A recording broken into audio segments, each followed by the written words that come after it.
কর্মচারীর ঘাম শুকানোর আগে যাতে কর্মচারীর বেতন পরিশোধ করা হয় রাসূল সাল্লাল্লাহু আলাইহি ওয়াসাল্লাম বলছে, অথচ সেই রাসূল সাল্লাল্লাহু আলাইহি ওয়াসাল্লামের দেশেই 3 মাস পরে দেয় টাকা। মানে আপনি কাজ করবেন 1 মাসের বেতন পাইবেন 3 মাস পরে। একটা সময় মনে করতাম বিদেশ আইলেই মনে হয় সফলতা, বিদেশ আওয়ান এক গেলা দিয়ে আর মনে হয় টাকা কামান আরেক গেলা দিয়ে। কিন্তু আজকে 3.5 মাসের উপর হয়েছে বিদেশ আইছি, মানে এখন পর্যন্ত 10টিও বাইত পাঠাইতে পারছি না।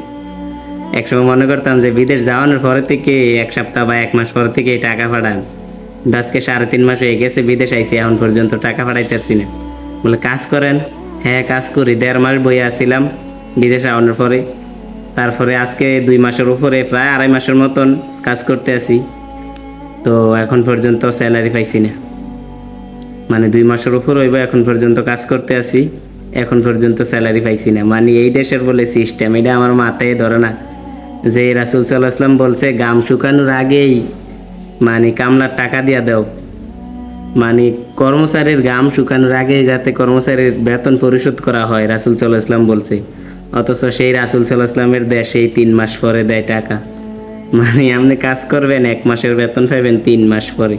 এটা কেমন নিয়ম ভাই, মানে মাথায় ধরে না যে রাসূল সাল্লাল্লাহু আলাইহি ওয়াসাল্লাম বলছে যে ঘাম শুকানোর আগেই টাকা পরিশোধ করো, কর্মচারীর মূল্য পরিশোধ করো।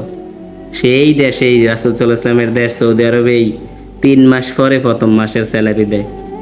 এখন পর্যন্ত প্রায় 2.5 মাস হইতাছে, হয়তো 3 মাস পরে স্যালারি পাবো ইনশাআল্লাহ। তো এই আর কি, মানে এইটাই চিন্তা করতেছি যে একসময় কি ভাবতাম আর এখন কি হয়। এখন কাজে আছি, রানিং, সবাই খানা খাইতে গেছে, আমি একটু বইসা রয়েছি, ভাবছি একটু রেস্ট করি, প্রচুর গরম। তো ভাবলাম যে একটু রেস্ট করি, কিছুক্ষণ পরে আর কি খানা খাইতে যাবো। তো এইভাবেই চলতে আছে আমার প্রবাস জীবন। সবাই দোয়া করেন যাতে সফলতা নিয়েই বাড়িতে ফিরতে পারি ইনশাআল্লাহ।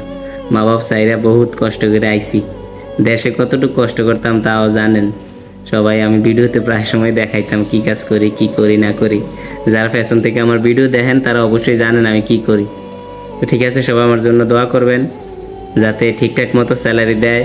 আর আমি যেই সাপ্লাই থেকে কাজে আসছি অবশ্যই সবাইকে একটা ভালো রিভিউ দেবো ইনশাআল্লাহ, যদি সাপ্লাই ভালো হয়। সাপ্লাই সম্পর্কে অনেকেই জানতে চান যে কোন সাপ্লাই ভালো ভাই। আমি জানি অনেকেই সৌদি আরব আছেন, আমার ভিডিও দেখেন, তো মানে আমি একটা ভালো একটা রিভিউ দেবো যেটা সত্য হইব। যদি সাপ্লাই ভালো হয় তাহলে আমি আমার এই সাপ্লাই সম্পর্কে প্রসঙ্গে ভালো রিভিউ দেবো ইনশাআল্লাহ।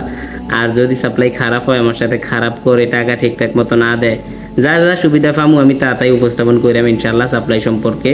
তো আশা করি ভালো একটা সাপ্লাই সন্ধান আপনারা পাইবেন ইনশাআল্লাহ, ভালো একটা সাপ্লাই রিভিউ পাইবেন ইনশাআল্লাহ। ঠিক আছে, সবাই ভালো থাকবেন। আর যারা নিয়মিত আমার ভিডিও দেখেন তাদেরকে ধন্যবাদ। আমার ভিডিও হয়তো তেমন গোছানো হয় না, তেমন সুন্দর হয় না, তারপরেও যারা আমার ভিডিও দেখেন তাদেরকে ধন্যবাদ। ভালো থাকবেন, সুস্থ থাকবেন, আমার জন্য দোয়া করবেন। আসসালামু আলাইকুম রহমতুল্লাহ।